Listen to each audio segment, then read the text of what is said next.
this, or pretending for this woman's sake that Roxanne's health was better than it was? How was it giving up to accept the reality that my sister was going to die? I heard the message loud and clear on that Sunday in the spring of 2013. There is no space for your grief here. There is no space for death. There is no room for your despair. The woman was okay with miracles. She was comfortable with optimism. She could make sense of one version of hope. But death? Not so much. I know she meant well and that she was only trying to protect me from the pain that my sister dying would cause me. Suggesting that the death might not happen was meant to uplift me.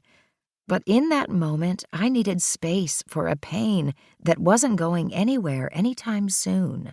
I needed to name the huge thing that was right in front of me, the thing that consumed all my waking thoughts and kept me up at night. I didn't need to be told to not give up. I didn't need to be told to have hope. I needed grieving room. In a culture of relentless optimism, I was learning that this space was going to be hard to find. In the days and years that followed, as my sister died, and then as I grieved, and then as I supported others who were grieving, I found that the need for grieving room was not unique to me, nor was the struggle to find it particularly rare. Grieving room is endangered in a culture that thinks it is more helpful to rush past grief than lean into it.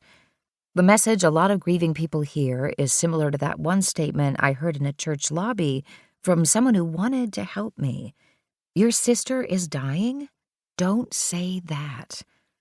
Maybe you've heard it too in one form or another. Maybe you've shared with someone that you're feeling hopeless after a miscarriage, or that you are devastated by the death of your spouse, or that you don't know how to make sense of living as an orphan after losing both your parents. And some way or another, you've been told that your feelings aren't quite right. You should stay optimistic or be thankful for the time you had, or celebrate that they had a long life. Don't say that takes a lot of forms. You're sad that your loved one died. Everything happens for a reason. It's been a few months and you're still grieving. Perhaps it's time to move on. You're angry about the terrible things that happened to you. At least it wasn't any worse. Many of us simply don't know how to make room for grief. The truth was, I didn't know how to give this room either, not even to myself.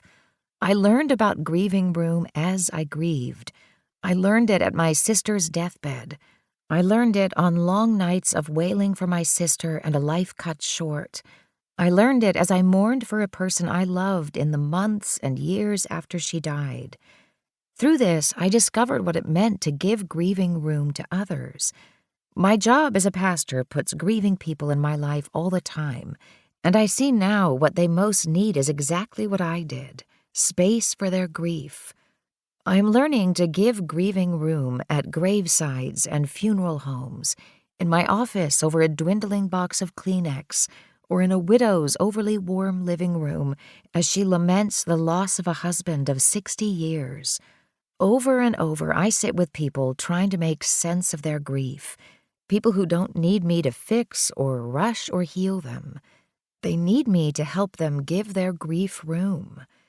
This book is a culmination of lessons learned from loss. I tell the story of one little sister who lost a big sister too soon and who had to learn the hard way that there is no skipping, avoiding, or going around grief. My story is not unusual. It is simply mine. It is not the same story that Roxanne's children, or her husband, or my parents, or Roxanne's friends would tell. We each only have one piece of the story, and this one is mine. My piece taught me about grieving room. I hope this story can help you. I hope it will give the grieving and those who love them permission to give sorrow the space it needs. I am 4 years old. I'm sitting in my big sister Roxanne's room, a small space carved into our unfinished basement, which she has painted yellow with a giant black Roxy and cursive writing on the wall. Roxanne is packing because she is moving away to go to university.